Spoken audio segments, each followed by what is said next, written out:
Good day, my friends, and welcome to Unity Through Past Traumas. What you can't do alone, we can do together by sharing our life stories. On today's episode, I have on Juliette Romeo, who resides in Florida. Welcome, Juliette. Hi. Hey, glad you could hop on. So I'm going to share a little bit about yourself before we get started. Okay. Juliette's committed herself to helping humanity by sharing her story of how she turned pain into triumph. She was able to do this by believing in her own magic and healing, not only for past traumas, but her lineages as well. Juliette is currently on the path of opening a self-sustainable spiritual retreat in the next 2 years so that she can continue to utilize these spiritual gifts in helping to heal others. Awesome. So if you want to explain a little bit, I guess, about where you're at now, where you're moving forward with the spiritual retreat that you want to do and what that's about. I can't get too much into it, but basically it's going to be, it's not going to be here in Florida. It's going to be out west. And it's already established, sort of. Some ancestors of mine have, they laid the groundwork for me to do something with what they started. But I don't know where. There's kind of a disconnect because they've passed on, so I can't ask questions at the moment anyways. Plus there's just some legal things going on with that, but it's going to be it's projected 2 years out because there's a lot of work that needs to go into it beforehand. So but basically it's already, like I said, it's already somewhat established. I just have to figure out what direction they were going in with it, and then add my my touch, I guess. So it's interesting, but I can't talk about it too much because it's still legally not able to. But eventually, it's coming soon. So. Okay, no, that's great. And you talked about spiritual gifts that you have with yourself or for yourself that you've grown into or grown with. That always perks my ears up when I see spirituality. So you want to share a little bit about that with the spiritual gifts? Yeah, I'm very much in touch with all 8 clair senses. Claircognizant is one of the ones that I'm really, that is really strong with me, which is the gift of knowing. I didn't know that was actually a gift until recently. In the last few years anyways. I had an awakening 2 years ago. I was doing a lot of self-help, plus I was going to a psychotherapist for deep, I had some seriously deep trauma. And throughout the time with my therapist and my own healing, I was able to obviously shed some layers and understand what it was I was feeling, because it was never explained to me properly. I just thought, like, everybody used to tell me I was crazy, so I thought I was crazy. But it wasn't until now that I understand what it is, and I've really rooted myself in using that as a guide for me, because I'm able to see a little bit not really into the future, but I can, like, it could be a couple of seconds or a couple of minutes into my future, and it helps me to obviously navigate through my day. I avoid accidents all the time. I avoid just, if I want to avoid a person, I can avoid a person that's looking for me. It's just weird, but that's my favorite one, I think, that I have, that I'm able to really at any moment, like, I can tap into it. So yeah, no, thank you so much for sharing that, because I know a lot of people struggle with sharing their spirituality and the gifts that we're all able to tap into, because you just said it, they're going to think you're crazy. And another word that popped out to me that you just said is being weird. You know, I've had just my last relationship, actually, you know, even 2 weeks ago, she had mentioned that, you know, half the stuff that you used to tell me was really weird. At the time, looking back, these were just experiences I just started going through on my journey of growth. And even other people that I've shown how to actually physically touch the spirit's energy, because I'm able to see them physically in front of me. I'm teaching people, and the first thing that they say typically is like, "Oh my God, that's so weird." And it's, you know, looking back now, I was hurt last summer when I was being told it was weird. feeling like I was crazy. But the truth is that it takes people like us who have had spiritual experiences to start speaking out about it, to know it's not weird. These are great and amazing gifts and abilities. They're weird in a way because they do not have the understanding to know more, because they haven't had those experiences. Well, weird Right? to me is also like it's foreign. It's not something you see every Yeah. day. For us, it's not weird, but for other people that aren't tapped into it, it Because we can live in it. be. And right. But I embrace the weird. I look for Yes. weird in people because I'm able to, Yes. me being an empath, a very empowered and strong empath, and I can claim that title because I've done so much work on myself. I am able to mirror anybody's spiritual gifts. So somebody who doesn't even know they have them, Oh. I can literally pick up on them immediately and show them their gifts, and they're always like, oh my God, I didn't even know that's what it was. I thought it was something else. And so that's one of my gifts too, is being able to do that for other people. Nice. And it's because I'm able to pull that, their energy pulls me technically, because I don't go seeking people out. They kind of just wind up on my path, and then I realize why I'm there. And that took me a while to be able to discern why somebody was on my path. Because sometimes you don't know at first. You're just kind of like, what does this person need from me, or how can I help them? But through a lot of observation and just growing within myself, now it's just easy for me to immediately pick up on something, give them the information, and move on. So there's no like lingering doubt anymore for me about why I'm here and what my purpose is. Because for a long time I was kind of, what am I doing here? What's going on? But now I get it, and I'm just like full force. I can't stop. Yeah. So yeah, that's awesome. Yeah. Yeah. So we're definitely not weird. We're not crazy after when we've grown with it.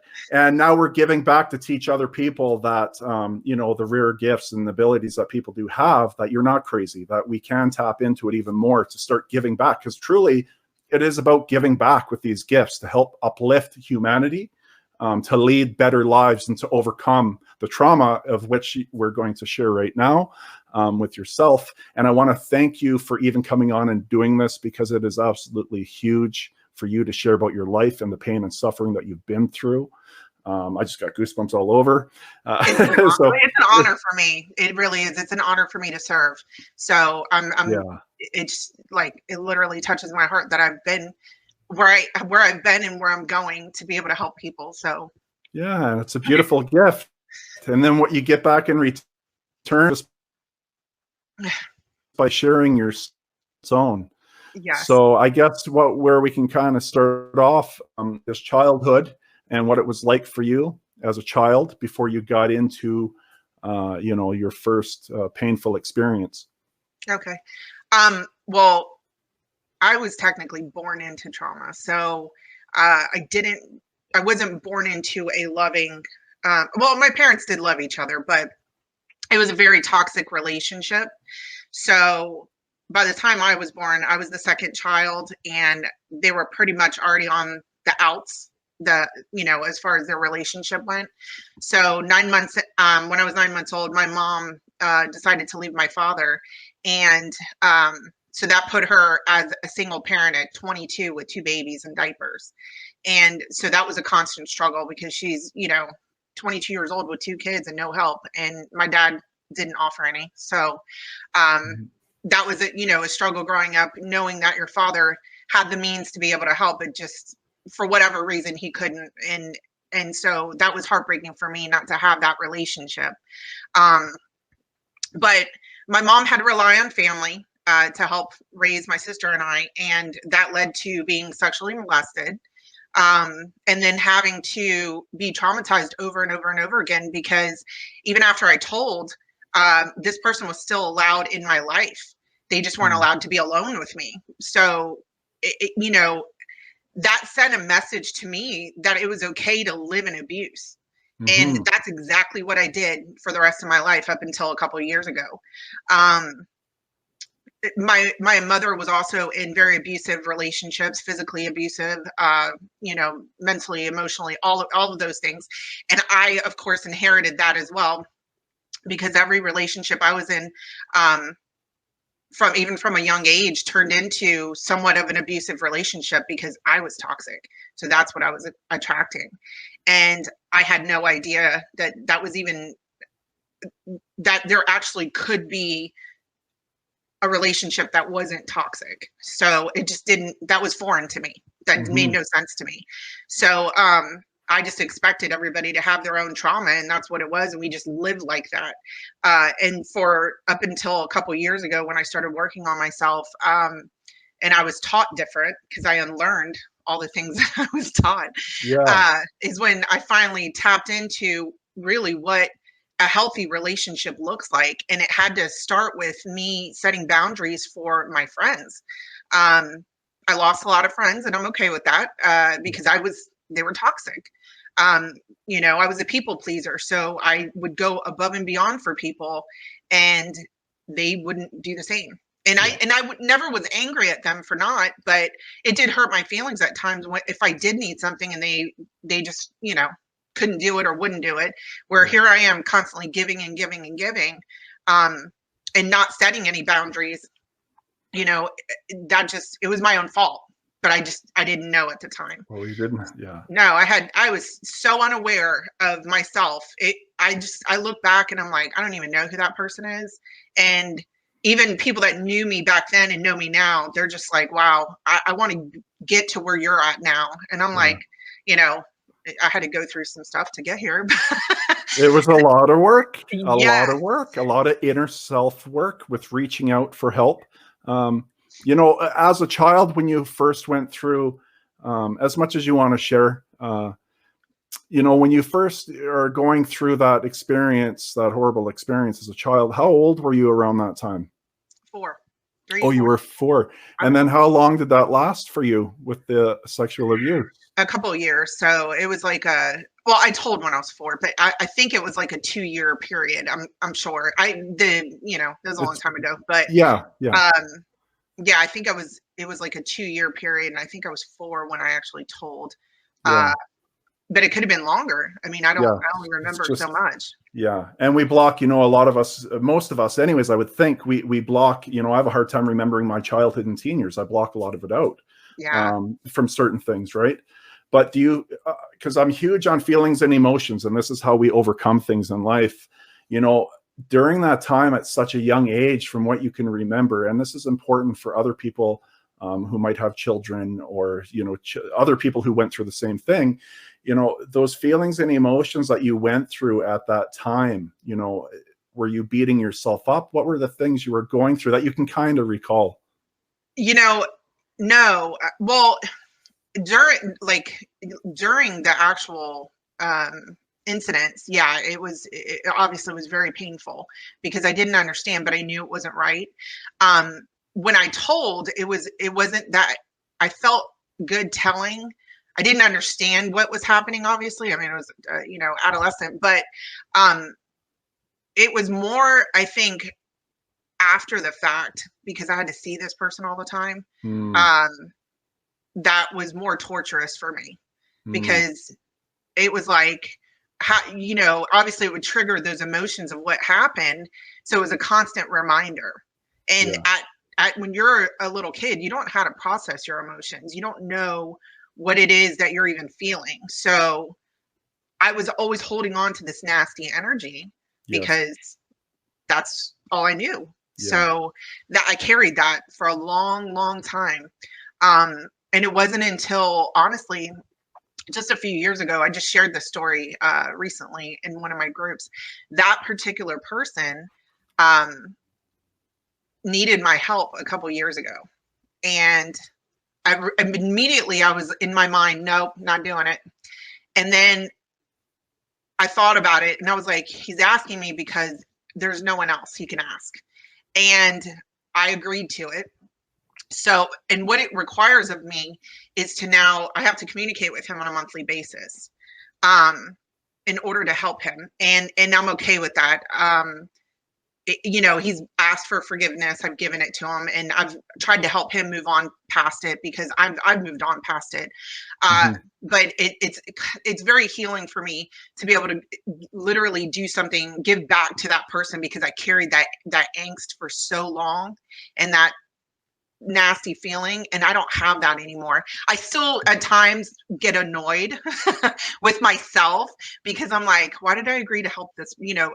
person? Because now it's my responsibility. But I understand why I did it now, because at the time I didn't. I just was like, whatever, I'll help you, just because there was no one else. But Yeah. now it's more of it's helped me with my boundaries, because this person tries to overstep boundaries a lot, and I've been able to literally use my voice and say, listen, I'm helping you, but this is all you're getting. Yeah. And that's it. So it is what it is. But yeah, carrying those emotions for probably 90% of my life has been it's not good. And there's a lot of people out there that have had similar things, and they don't talk about it, or they don't let it go because they don't know how to process it. Yeah. And I come across people like that all the time, and it's so it breaks my heart, because I'm like, we don't have to feel like this. We can let it go. So it's just a matter of wanting to feel better. Yeah, no, for sure. And then even, going to school for you with that energy, what was school like then as you carried that energy with you? Believe it or not, school was a saving grace for me. It was my escape from whatever was going on at home. I went to 12 schools in 12 years. We moved a lot. So I didn't really come from obviously from a stable place. We didn't have roots. We literally moved around a lot. So because of that, I wasn't able to really establish like childhood friends that I had up until, adulthood. But I did get very lucky. I met two girls who one I went to school, met when I was in 4th grade, one in 5th grade. We kind of went to school together, even though we lived in different areas, but the schools were constantly changing, and we kind of went together for a few years. And there are two of my best friends now. Like, we were separated for a good 15 years, and now we're friends again, and we've been friends for like the last 10. So they knew what I went through growing up, because they went through something similar, not necessarily the abuse, but they came from dysfunctional homes as well.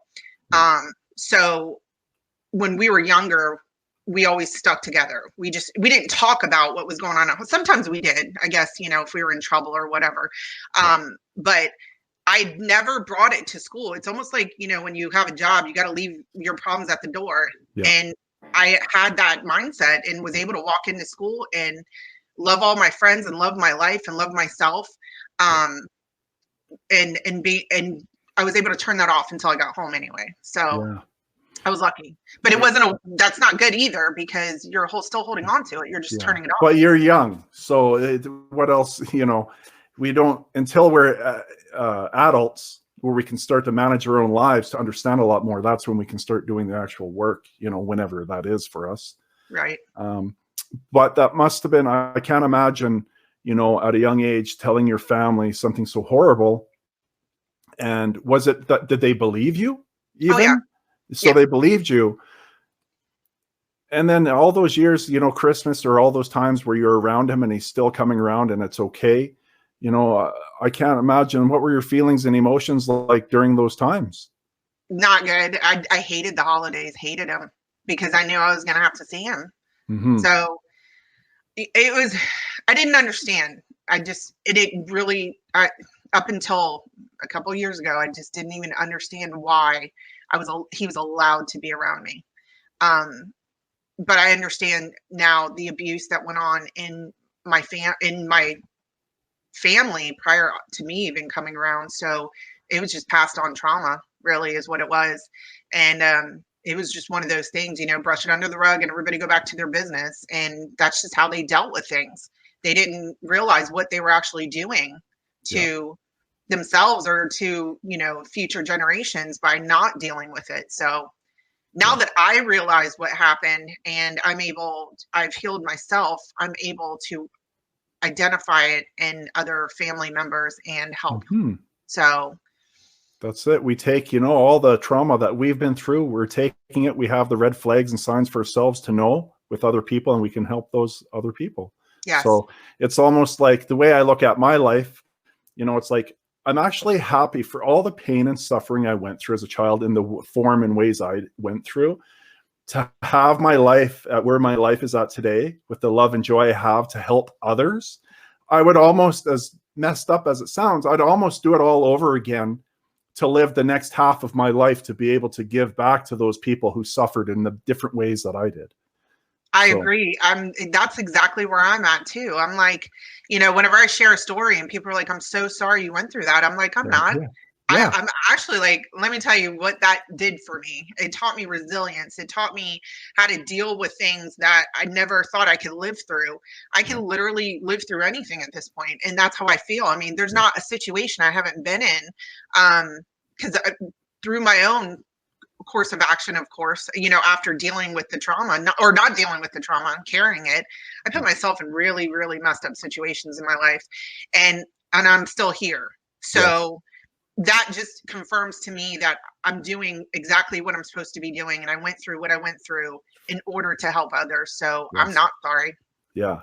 Isn't it crazy when as we get to the end in a bit here, isn't it crazy to look at our lives now and have that outlook, that view that we have? I never thought we would be saying what we're saying today.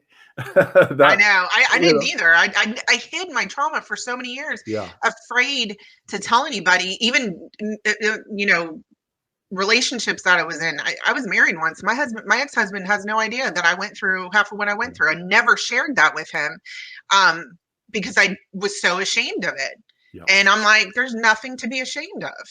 So, you live it's in your typically life. The people who haven't healed in life wouldn't understand. It's because we've done the work and spent the years doing the work, the outside help, to get to this point where that's why we see things as we do, is because we've done the work to heal.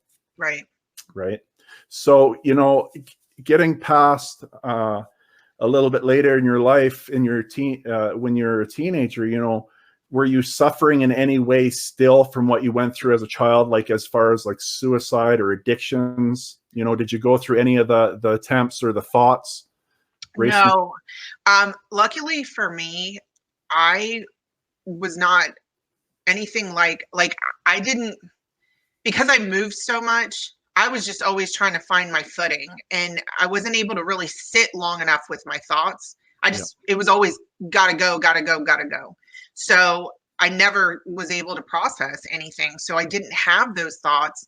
I wasn't happy. I wasn't miserable, but I wasn't happy either. It was just kind of like, I didn't know what I was doing. I was completely misguided, and I was a loose cannon. You never know where I was going or what I was doing, if I was even at school. As I got into like high school and stuff like that, once I got a sense of freedom and had a car, I was, who knows where I was always where I wasn't supposed to be. So, and I guess that was my way of acting out, but I didn't do drugs. I didn't get involved with drinking or anything like that until I was in my 20s. And I think that's when I was able to, I had a lot of time to myself. And instead of working through my thoughts and which is probably what would have been more productive for me, I turned to alcohol. So I did drink excessively for years, and that's how I coped with my problems. I had alcohol related arrests. I had all kinds of issues in my 20s because of my drinking. And it wasn't until late in my late 20s that I stopped. I was just, something in me was like, you got to stop doing this to yourself. And that's when I got married and tried the family life and was like, let me see if this is for me. And it wasn't. Well, that particular relationship wasn't. But so as a teenager, I wasn't self-destructive in those ways. I was acting out by not doing what I was supposed to be doing. If that makes sense. Yes. Yeah. So. And then, your first relationship and the relationships, I know when we talked, you struggled with a lot of relationships that were very toxic. you know, your first relationship. I'm not sure which one it was for you, but if you want to share about the abuse you went through in those relationships.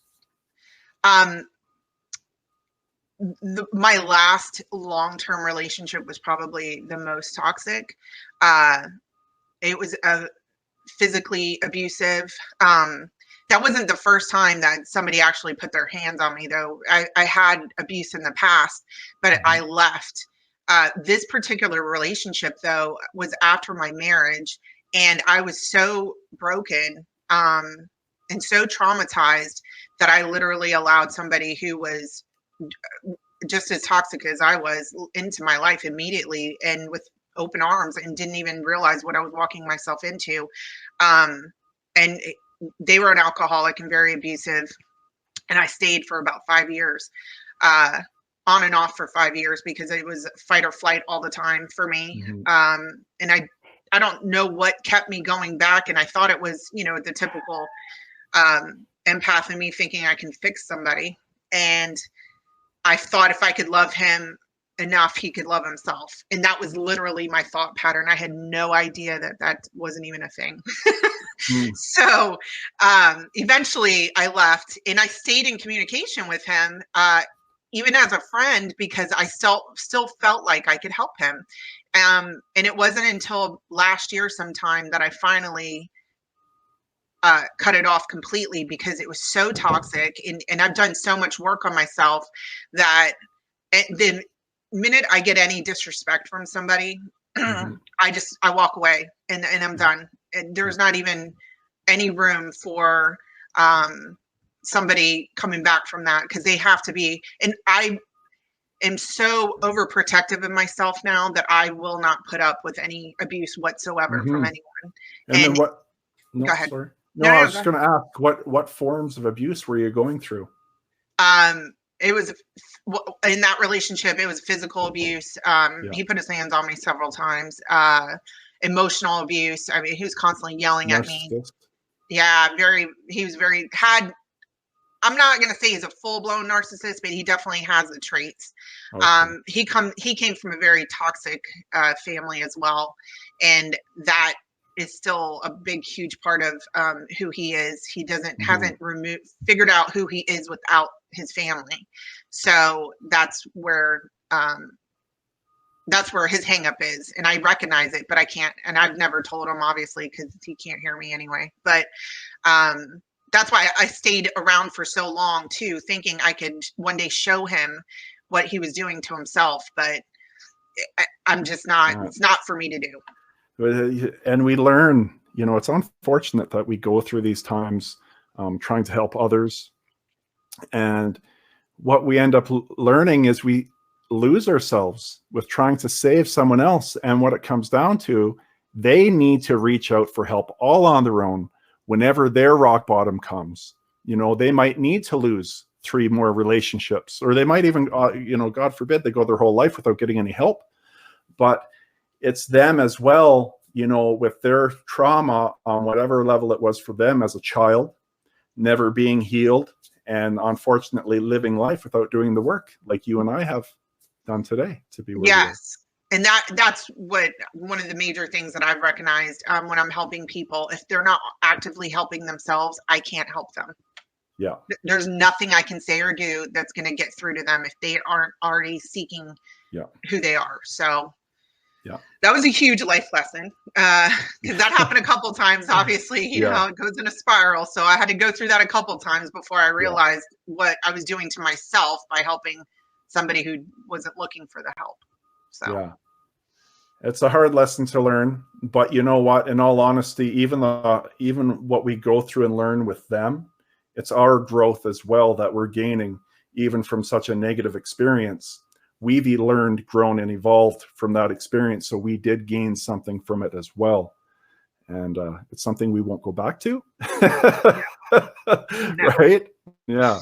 No. So, you know, going through the abusive relationships you've been through and being molested at such a young age like that, you know, what work have you done in overcoming, to be able, the biggest thing as well is to be able to forgive. That's huge. A lot of people suffer with not being able to forgive, but what work have you done, you know, throughout your life to be where you're at today, to be able to forgive yourself and to forgive others? I realized I had to get over myself. I had to get over why I was carrying issues and why I just, one day I woke up and I was like, I don't want to feel like this anymore. And what can I do? The psychotherapy I did was EMDR therapy, which is Okay. eye movement deprogramming, reprocessing.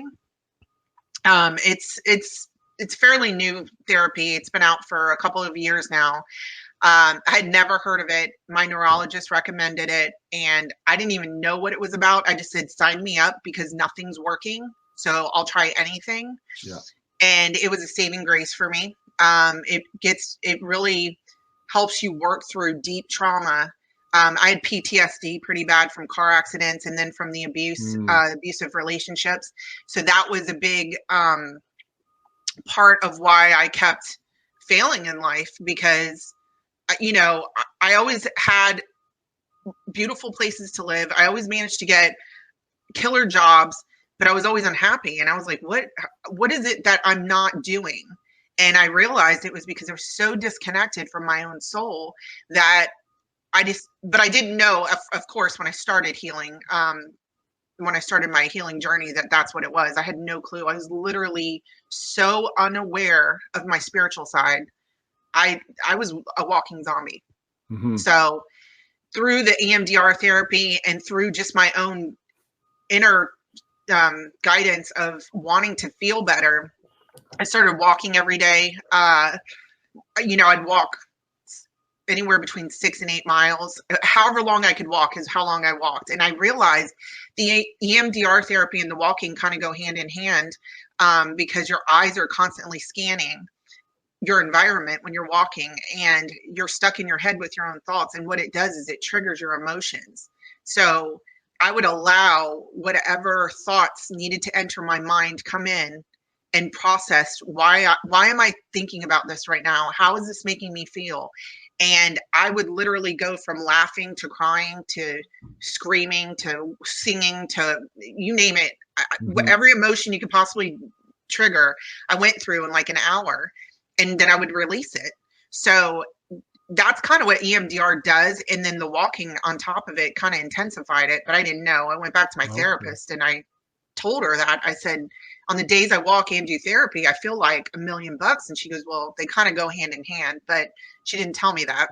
Yeah. So I discovered it on my own, and then it became an addiction because I was like, I want to feel this good every day. So I started walking every day, and I was able to lose 70 pounds and feel a million times better than I ever had in my entire life. And that's when I really started getting in touch with my spiritual gifts, because I'd shed so much trauma. And, you know, through the therapy is really how I lost the weight. Like, I lost the weight so quick, and a lot of people were like, what diet and exercise were you on? And it wasn't that. It was what I was holding on to. My body was holding on to the trauma.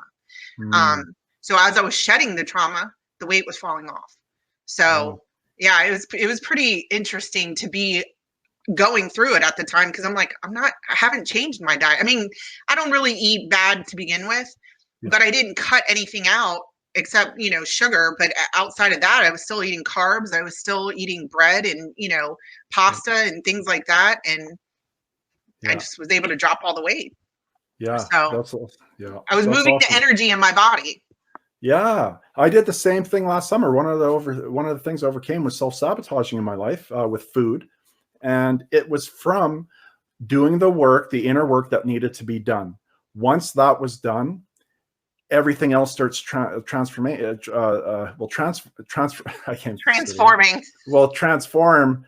outward with everything around us. Physical body, everything will start to shift and change when we start to do the work, releasing that energy, like you just said, that's stored a part of us. And it's amazing. And we're living proof. Yes. On, you know, and that's why you're choosing to give back, is because you're living proof of what you went through, how it changed your life. And now you can help people in the same way with the same things you did right? Yes. To be able to give back. Yeah, it's awesome. It feels good. It feels I have a purpose for once in my life. Before I had none. I was literally a robot. Yeah. So Well, you now, had one, but you just weren't aware yet because you weren't on your path to be where you're at today. right. Right. Because it was all that hard work that you've done. And, was there any, therapy, any type of work like that throughout your life as well to help, or?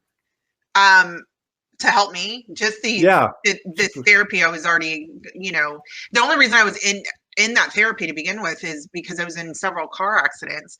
So those car accidents put me in line with my neurologist, who put me in line with my therapist. Oh. So that was how I was able to really start doing some really deep inner work. And then, like I said before, I had some alcohol related arrest, which then led me to being court ordered for therapy. Yeah. And I was able to get some very significant help through some of those therapists too, because I had to go several times. Yeah.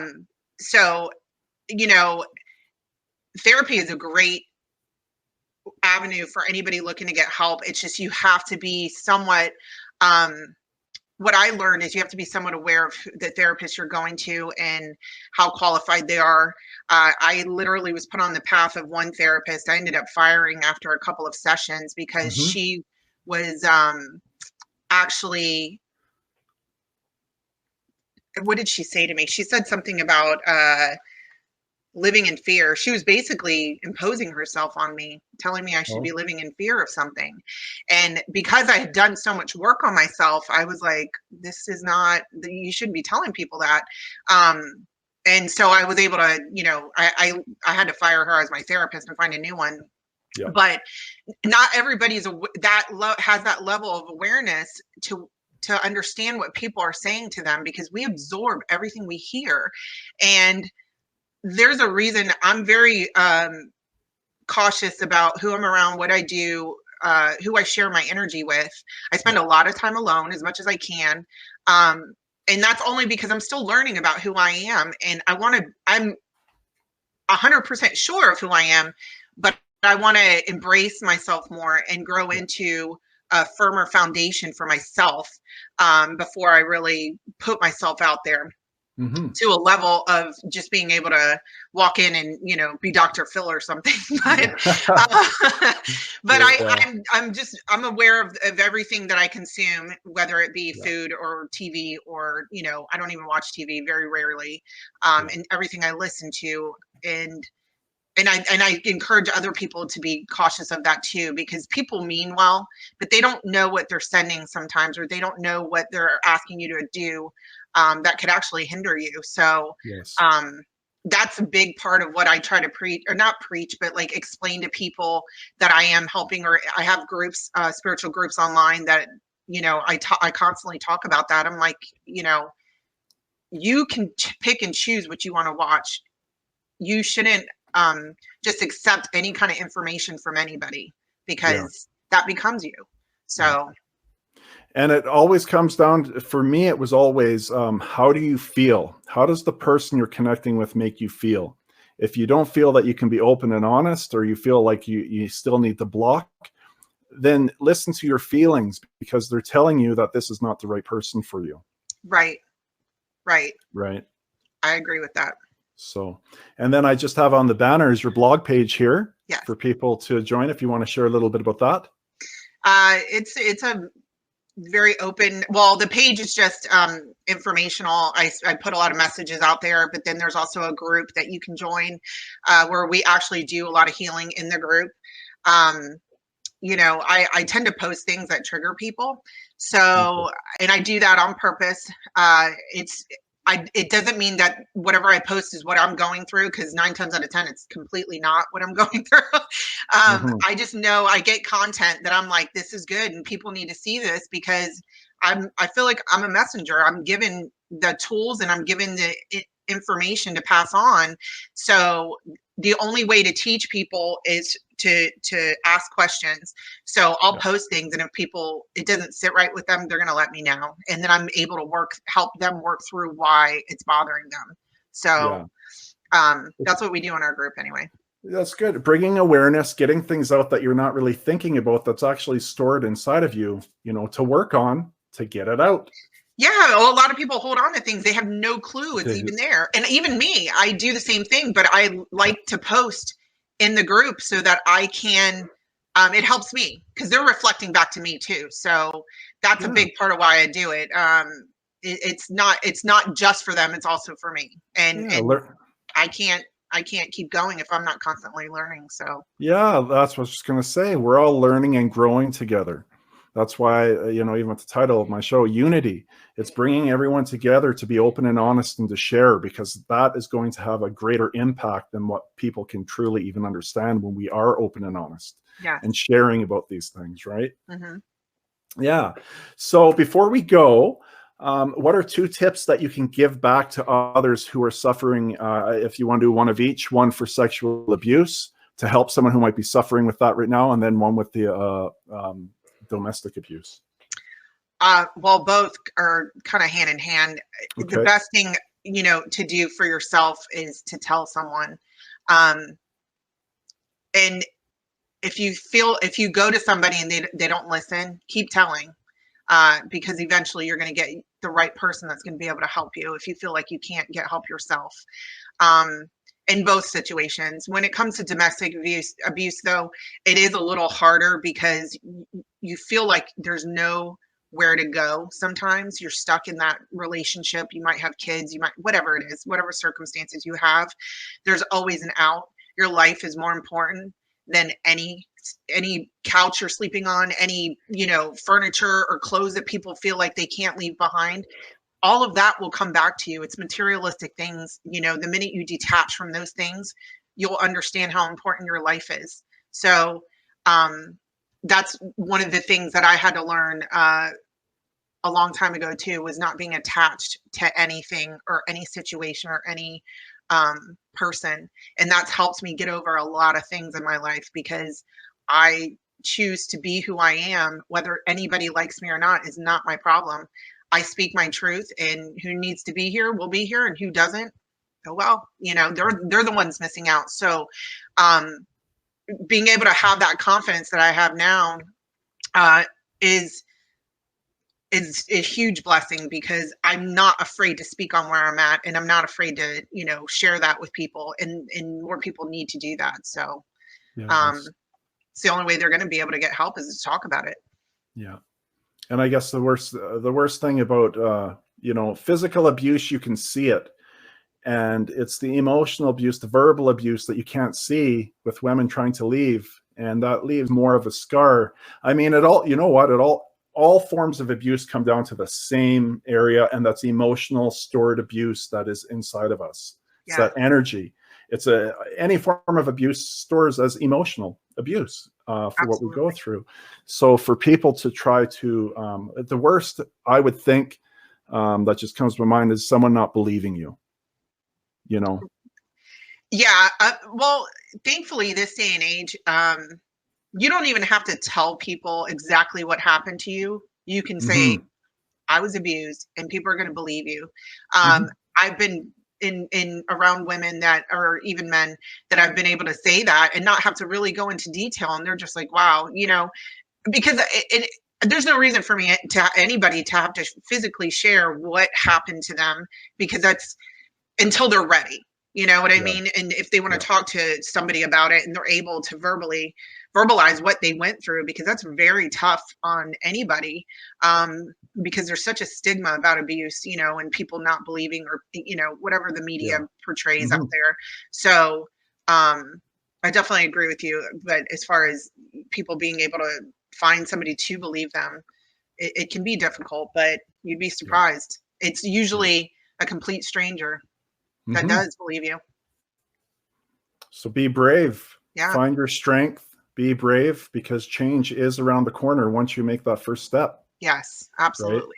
So thank you so much for coming on today. Thank you We've for having me. we've been friends on Facebook for how many years now? Probably a couple for Couple years. sure. Yeah, Huh? definitely. It's been a So couple. yeah, so it's been a privilege for sure to have this session with you today. for you to share your story. And I appreciate you so much. So Oh, thank I you. appreciate you too. And I'm so grateful that I'm where I am today to be able to share and for Yeah. you to give me that platform. So I appreciate you. Yeah. Thank you. Okay. So please share this podcast, as it may save a life of someone you know, and all just by a click of a button. If you have a success story of past trauma in your life, then please hit me up and come on my show to give back in helping others who may be suffering like you did to know they're not alone. Next week, I'm super excited to have on Dustin Adams, who's going to be sharing about his younger years with the pain and suffering he endured, which led into the drug world, and now today giving back to help heal others who are in the dark. Until next weekend, have a fantastic week, and bye for now. Bye.